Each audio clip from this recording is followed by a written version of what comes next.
teman-teman, berjumpa kembali dalam pelajaran pendidikan agama Katolik dan budi pekerti.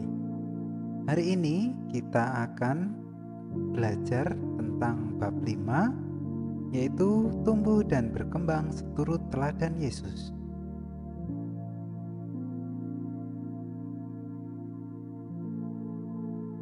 Bagian yang pertama pada bab ini adalah Yesus Sang Pendoa.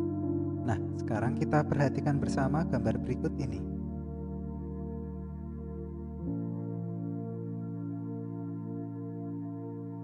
Bila kita membaca Injil, dalam Injil kita menemukan banyak kisah yang menunjukkan bahwa Yesus merupakan pribadi yang sering berdoa.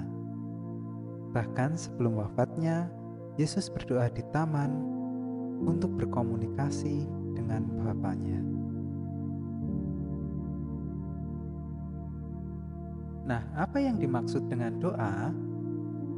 Doa bukan hanya kegiatan mendaraskan rumus-rumus hafalan belaka, tetapi doa pertama-tama dan terutama merupakan pernyataan iman di hadapan Allah. Nah, pada dasarnya doa pada dasarnya mengangkat hati, mengarahkan hati kepada Tuhan, sehingga berdoa berarti secara jujur menyatakan isi hati di hadapan Allah.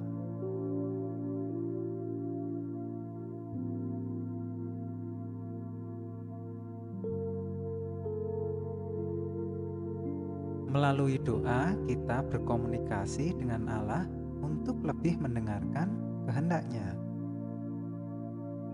Doa dilakukan pertama-tama bukan demi memenuhi kebutuhan kita, melainkan supaya kita dapat terus-menerus hidup berdasarkan kehendak Allah.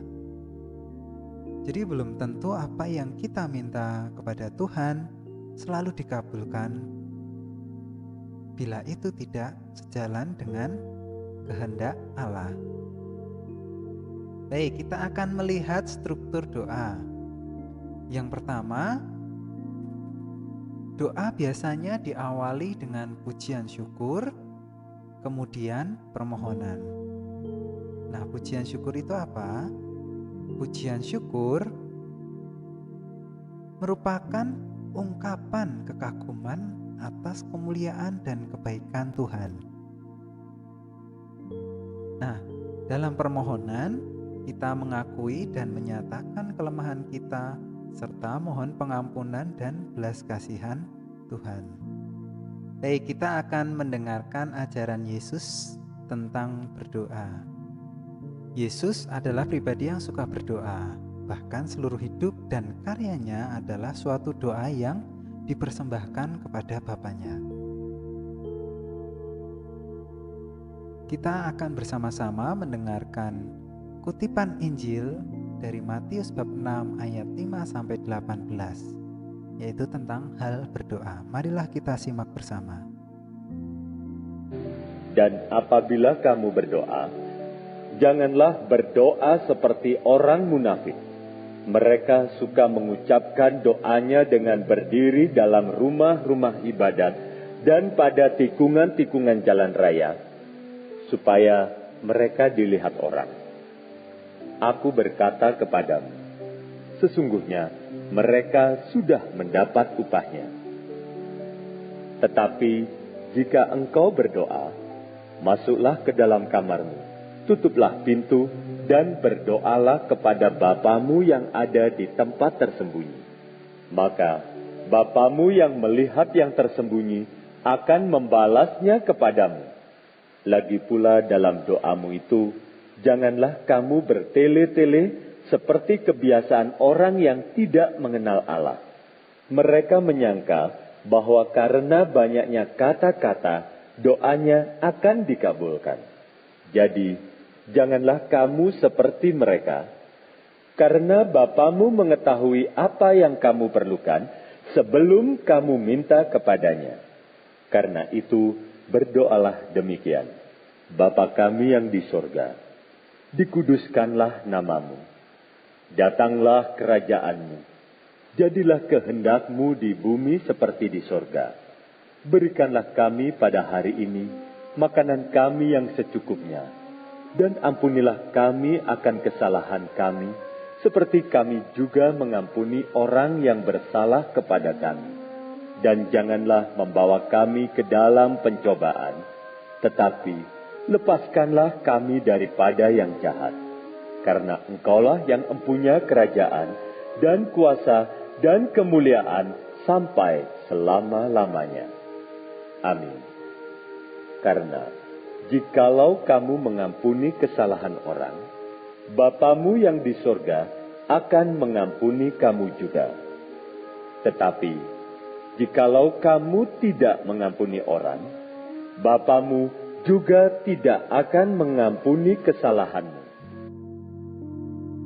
Dari kutipan Injil yang kita dengarkan tadi, kita dapat mengetahui bahwa Yesus mengajarkan supaya kita jangan berdoa seperti orang munafik yang berdoa supaya dilihat orang, ataupun kita berdoa dengan kata-kata yang panjang, karena Allah sudah mengetahui kebutuhan kita.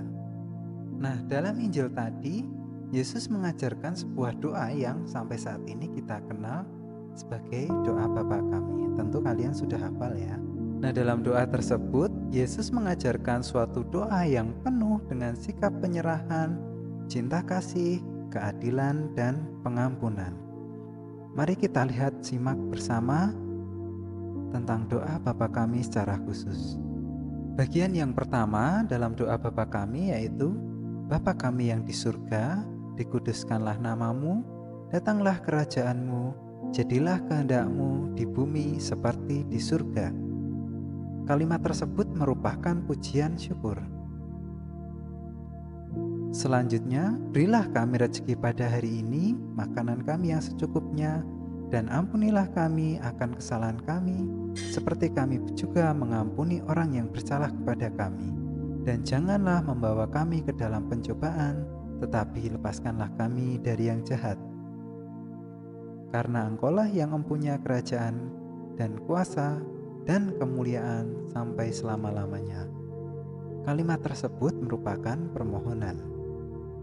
Nah, dari sini kita bisa melihat bahwa ketika kita berdoa, hendaknya kita juga menggunakan rumusan seperti ini. Jadi, pujian syukur baru permohonan.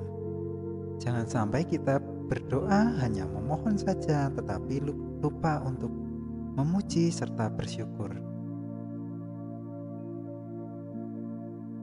Baik teman-teman, demikian penjelasan singkat tentang materi yang pertama, yaitu Yesus Sang Pendoa. Semoga dengan penjelasan singkat ini kalian dapat mempelajari materi lebih mendalam.